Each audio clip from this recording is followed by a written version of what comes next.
स्वागत है दोस्तों स्टडी फॉर यूपीएससी में। हम लोग यूपीएससी प्रीलिम्स 2026 को ध्यान में रखते हुए टॉपिक वाइज जीएस का अध्ययन कर रहे हैं, ठीक है।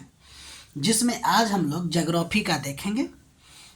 पहला चीज़ हम लोग देखने जा रहे हैं महासागरीय धाराओं का संचलन को प्रभावित करने वाला कारक।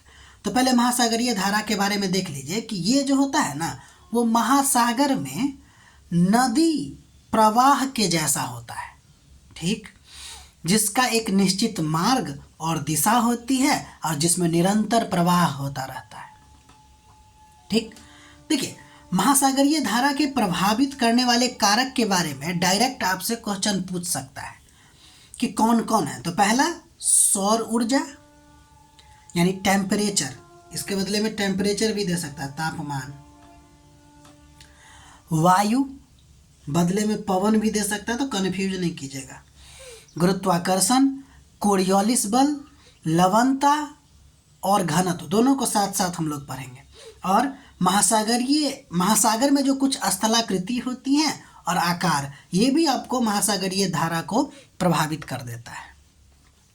तो ये 6 तरीका याद रखेगा। मेनली आप लवणता तक याद रखिए कि तापमान हो गया, पवन हो गया, गुरुत्वाकर्षण हो गया, कोरियोलिस बल हो गए। इसके अलावा लवणता और घनत्व आपको महासागरीय धाराओं को प्रभावित भी करते हैं और उत्पन्न करने में भी सहायता करते हैं।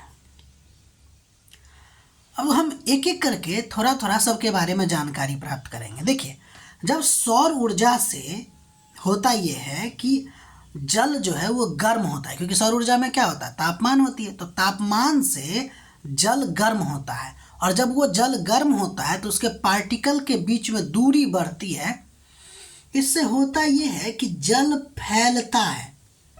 इस बात को गौर कीजिएगा, जल फैलता है यानी कि उसकी ऊंचाई बढ़ जाती है।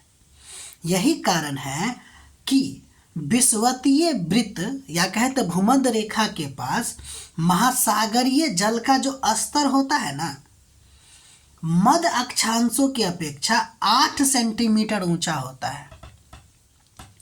समझे कि नहीं? कहना ये चाह रहा है कि आप कंपैरिजन कीजिए मध्य अक्षांश और 0 डिग्री। 0 डिग्री पर जो महासागरीय जल का स्तर है वो ज़्यादा है और मध्य अक्षांश के पास जो है वो कम है। क्यों कम है? टेम्परेचर के कारण। जब टेम्परेचर ज़्यादा होती है तो पार्टिकल जो होते हैं जल का, वो दूर दूर हो जाता है, यानी स्पेस ज़्यादा बढ़ जाती है, फलतः आकृति उसकी बढ़ जाती है। सेंटेंस बहुत ही इम्पोर्टेंट है, ये क्वेश्चन डायरेक्ट बन सकता है इससे। दूसरा, देखिए, महासागर के सतह पे हवा भी बहती रहती है। तो जब हवा यानी कि पवन क्या करता है, वो महासागर के धारा को गतिशीलता प्रदान करती है। कैसे? वायु और पानी की सतह आपस में जुड़ता है तो वहाँ पे घर्षण उत्पन्न होता है और फिर घर्षण जो है जल की गति को क्या करता है, प्रभावित करता है। तो वहाँ पर जो हम वायु पवन लिखे, इसके बदले में घर्षण अगर दे दे तो भी सही होगा कि घर्षण के कारण भी महासागरीय धाराएं प्रभावित होती है, ठीक है। अब हम आगे बढ़ते हैं। देखिए, कोरियोलिस बल के बारे में ध्यान दीजिएगा कि कोरियोलिस बल जो है वो आपको जल महासागरीय धारा के उत्पत्ति में नहीं बल्कि गति को प्रभावित करता है, वो भी गति के दिशा को प्रभावित करता है। इस बात को ध्यान रखिएगा। कोरियोलिस बल के कारण ही जो महासागरीय धारा के जल की जो गति की दिशा है वो उत्तरी गोलार्ध में दाहिने तरफ, तो दक्षिणी गोलार्ध में क्या होगा, बाएं तरफ, ठीक है। इस बात को तो भूलना ही नहीं है भाई। कोरियोलिस बल के कारण महासागरीय धारा की गति गति की दिशा उत्तरी गोलार्ध में दाहिने तरफ, दक्षिणी गोलार्ध में बाएं तरफ, ठीक है। इस तरह महासागरीय धारा, अब क्या होता है कि महासागरीय धारा जो है ना, दाहिने और बाएं दोनों तरफ मुड़ने के साथ साथ एक क्या होता है कि वृत्ताकार स्ट्रक्चर बना लेता है, ठीक है। ये जो वृत्ताकार स्ट्रक्चर होता है जिसको गायर कहते हैं, क्वेश्चन ये भी बन सकता है कि गायर क्या होता है, तो महासागरीय धारा का जो वृत्ताकार आकृति होती है उसी को हम लोग गायर कहते हैं। ठीक, अब हम लवणता और घनत्व की बात करते हैं। देखिए, अगर लवणता ज़्यादा होगा तो घनत्व ज़्यादा होगा, और जब घनत्व ज़्यादा होगा तो पानी भारी होगा, और पानी जब भारी होगा तो पानी नीचे बैठेगा। समझ रहे हैं कि नहीं? यानी कि कम लवणता वाला जल ऊपर, अधिक लवणता वाला जल नीचे की तरफ गति करता है। ठीक है, समझ में आ रही बात? अतः पानी के घनत्व में अगर अंतर हो या लवणता में अंतर हो तो महासागरीय जो धारा है ना, वह ऊर्ध्वाधर गति करता है दोस्त। कौन सा गति करता है? ऊर्ध्वाधर।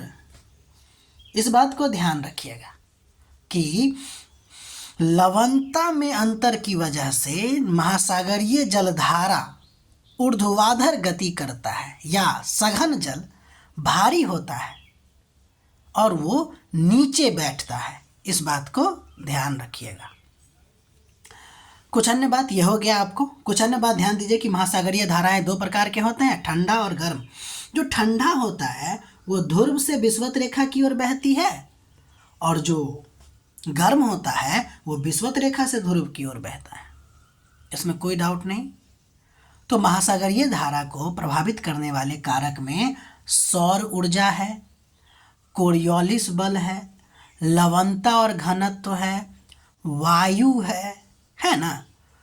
इसके अलावा और भी चीज़ें, जैसे महासागर में होने वाले जो भू स्थलाकृति होती है वो भी है, और साथ ही साथ आपको वायु भी है, वो तो हो ही गया। अब हम लोग आगे बढ़ते हैं।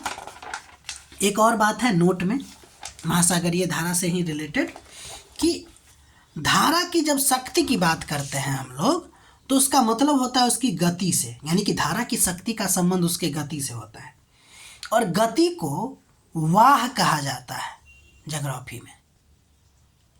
ठीक, यानी कि महासागर के धारा की शक्ति को हम लोग मापते किस में है? नॉट में।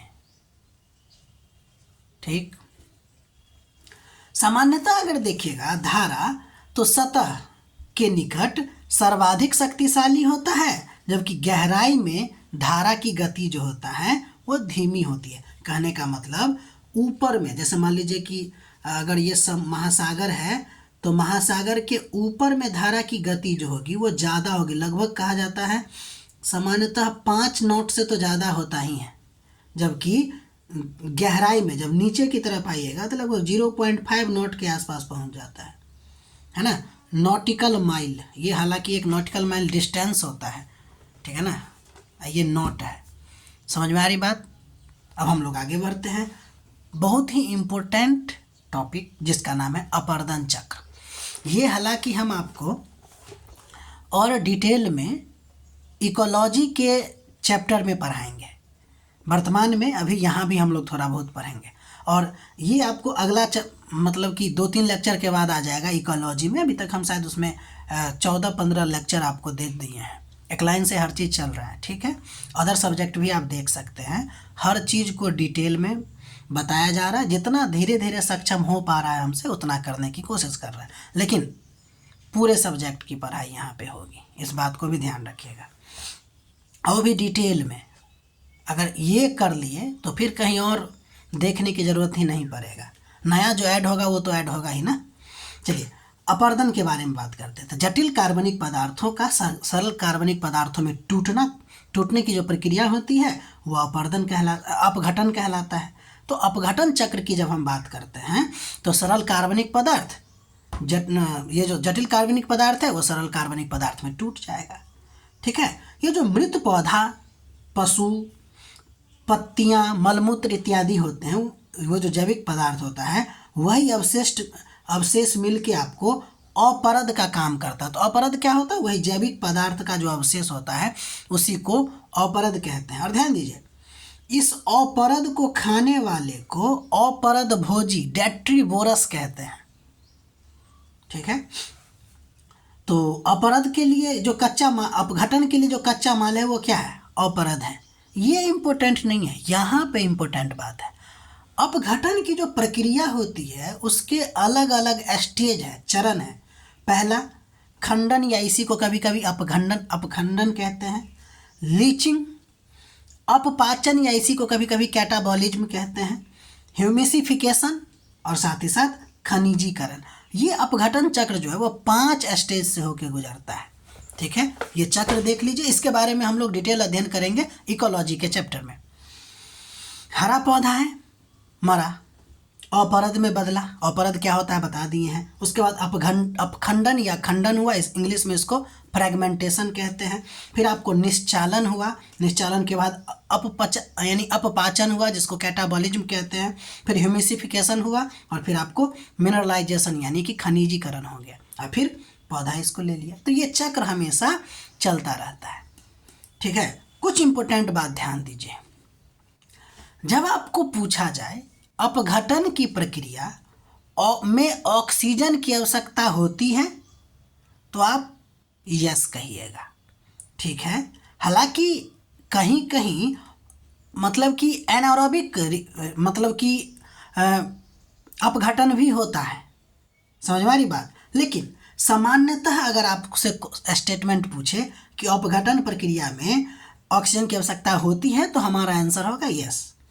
लेकिन इसका जो दर है ना वह जलवायु घटकों और अपरद कैसा है उसके रासायनिक संगठन पे निर्भर करता है। Very very important point, question यहीं से फंसेगा। देखिए, जलवायु घटक का क्या मतलब हुआ, तापमान और आर्द्रता। तो इसके लिए 2 कंडीशन बनता है कि अगर उष्ण यानी कि तापमान ज़्यादा और आर्द्र क्षेत्र हो, उष्ण और आर्द्र क्षेत्र हो तो अपघटन तेज होगा दोस्त। तो इसका उल्टा क्या होगा, कम तापमान यानी कि ठंडा के समय में, और साथ ही साथ सूखा समय हो, इसके अलावा अवायवीय दशा हो तो अपघटन होगा लेकिन धीमा होगा। ठीक है, तो इसको हम लोग समझ गए। अब आगे देखिए, उसके बाद बोले कि अपघटन के रासायनिक संगठन पर भी निर्भर करता है, संघटक पर भी। तो संघटक कैसा है, सरल है या जटिल है। तो अगर सरल होगा, जैसे चीनी या स्टार्च को हम लोग सरल में रखेंगे तो अपघटन तेज होगा। लेकिन अगर जटिल पदार्थ हो जैसे लिग्निन, सेल्यूलोज, कागज, लकड़ी, तो अपघटन धीमा होगा। इस बात को तो भूलिएगा ही नहीं कि इस समय नाइट्रोजन की प्रधानता होती है। तो ऐसे पदार्थ जिसमें नाइट्रोजन की प्रधानता होती है उसका अपघटन तेज होगा या स्लो, तो स्लो होगा दोस्त। ये 3 पॉइंट हो गया। कुछ और बातें करते हैं। ये जो अपघटन का प्रोसेस है वो आपको मृदा के पीएच पर भी निर्भर करता है। अगर न्यूट्रल हो पीएच यानी कि 6 से 7 के आसपास हो तो सूक्ष्मजीव बहुत ज़्यादा सक्रिय होता है। अपघटन करने वाला कौन है, सूक्ष्मजीव ही है ना, तो अपघटन तीव्र होगा। बाकी क्षारीय और अम्लीय आप जानते ही हैं, लो पीएच अम्लीय होता है, हाई पीएच क्षारीय होता है, यानी कि 7 से कम और 7 से ज़्यादा। ठीक है ना, तो 7 से कम में भी और 7 से ज़्यादा में भी आपको अपघटन का प्रोसेस क्या होगा, धीमा होगा। बहुत इंपॉर्टेंट पॉइंट आपको बताए हैं। बाकी और डिटेल देखने के लिए आप हमारे इकोलॉजी के लेक्चर में देख सकते हैं। आगे हम बढ़ते हैं, ग्रीष्म ऋतु में आने वाले कुछ स्थानीय तूफान के बारे में हम देखते हैं। ये बहुत VBI है।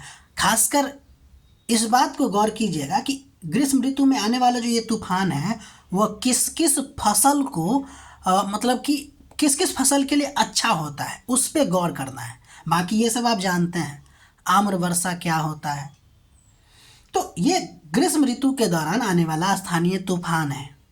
ग्रीष्म ऋतु के खत्म होते होते पूर्व मानसून बौछारें पड़ती है जो केरल और कर्नाटका के तटीय भाग में एक सामान्य बात है। तो कहा जाएगा आम्र वर्षा कहाँ होती है, तो केरल और कर्नाटक के पास, मैंगो शावर बोलते हैं इसको। इस तूफानी वर्षा को आम्र वर्षा क्यों बोलते हैं, क्योंकि यह आम को पकाने में सहायता करता है।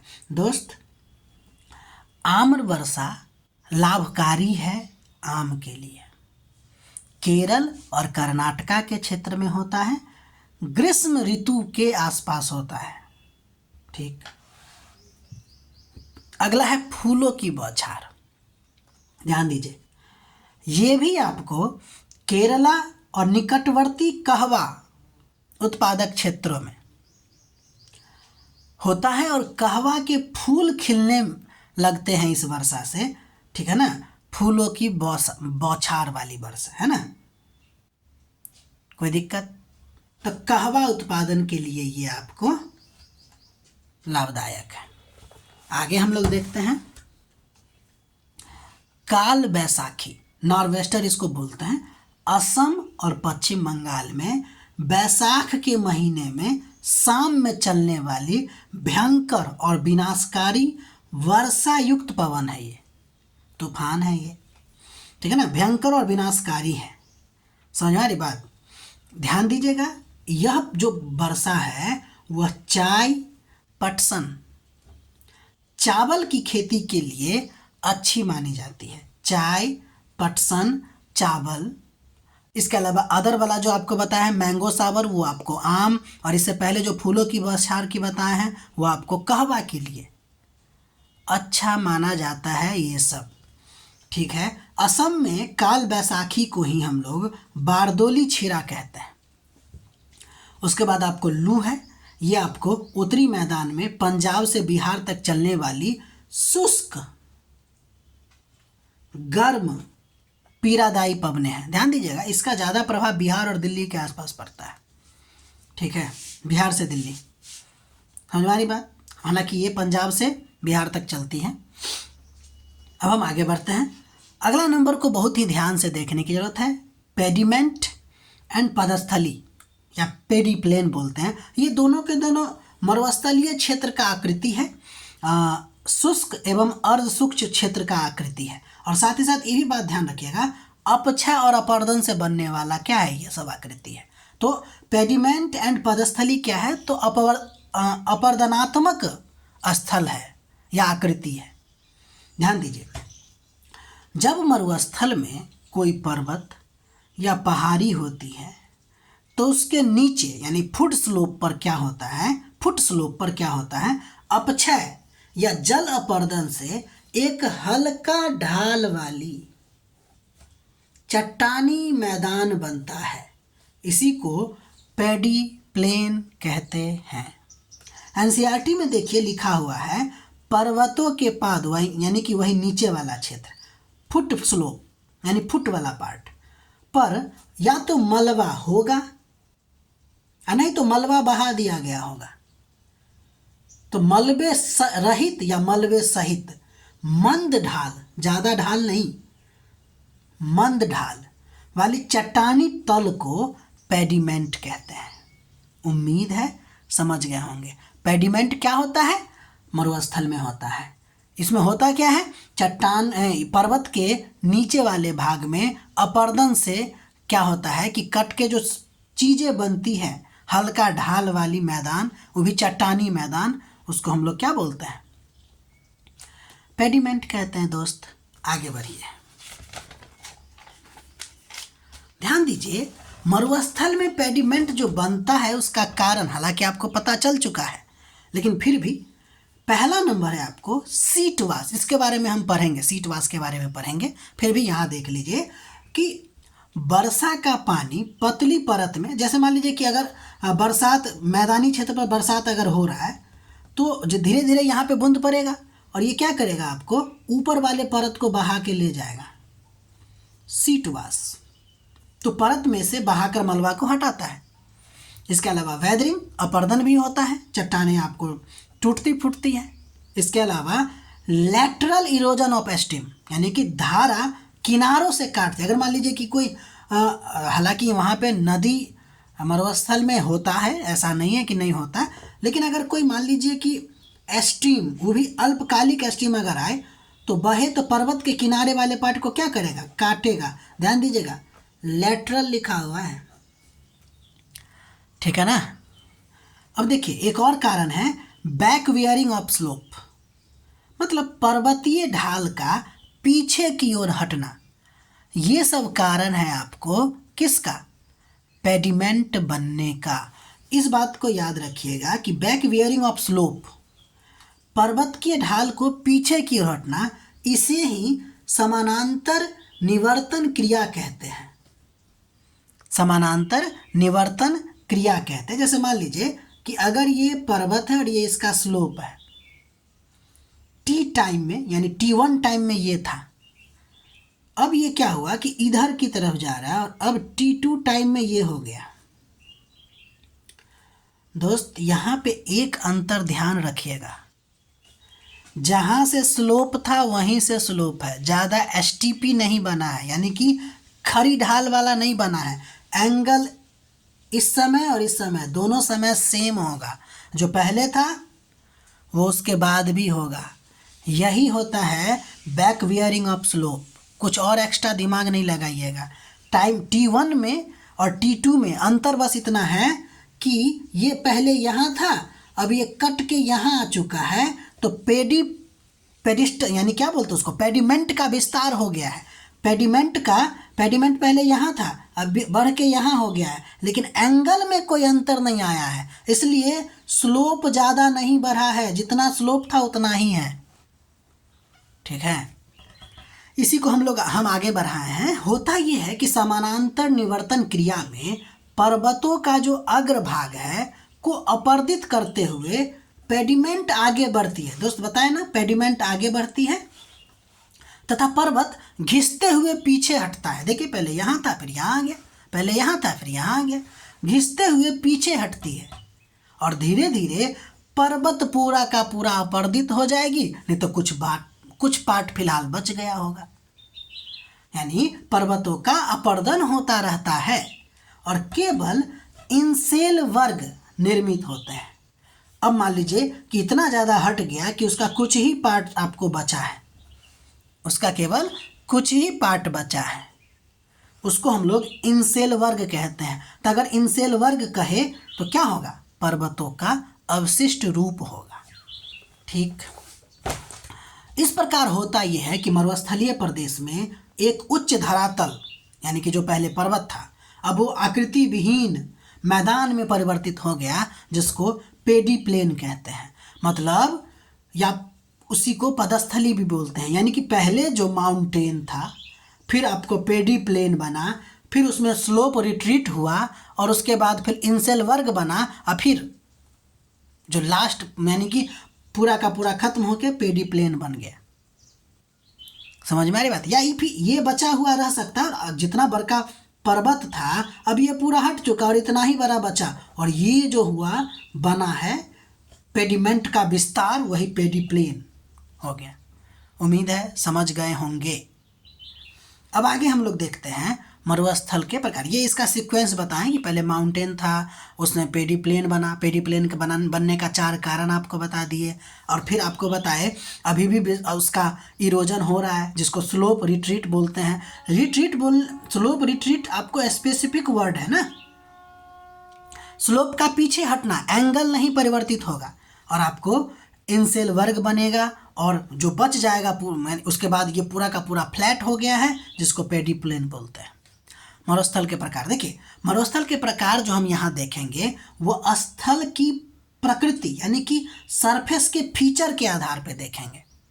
ठीक है, भूगोल में इसका 4 प्रकार बताया गया है। एक का नाम है हमादा, दूसरा का नाम है रेग, तीसरा का नाम है एर्ग, चौथा का नाम है बैडलैंड। हालांकि बैडलैंड नहीं याद रखना, 3 याद रखना, हमादा, एर्ग और फिर रेग और फिर एर्ग।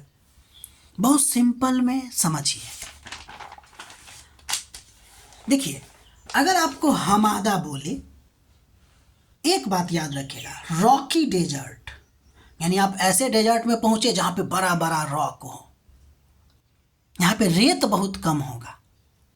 ठीक है, ऐसा इसीलिए कि तेज हवा क्या करता है, महीन कणों को उड़ा देता है, तो केवल वहां पे रॉक बचता है। दोस्त हम रॉक बोल रहे हैं, रॉक। ठीक है, बड़ा बड़ा रॉक, नंगा नंगा रॉक सब आपको बचता है, कठोर कठोर पत्थर बचता है।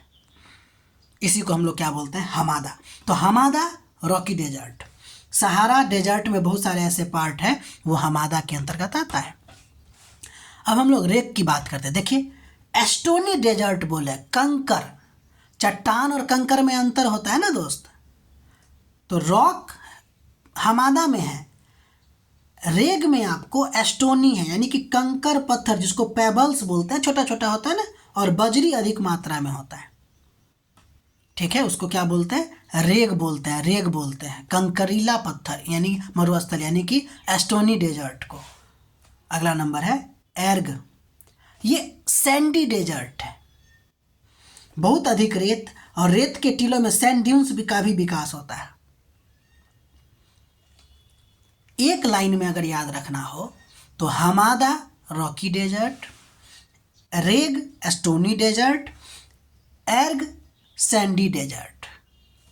उदाहरण आप देखिए, थार डेजर्ट का बहुत कुछ ऐसे पार्ट हैं जो आपको एर्ग का उदाहरण है। एक है आपको बैडलैंड।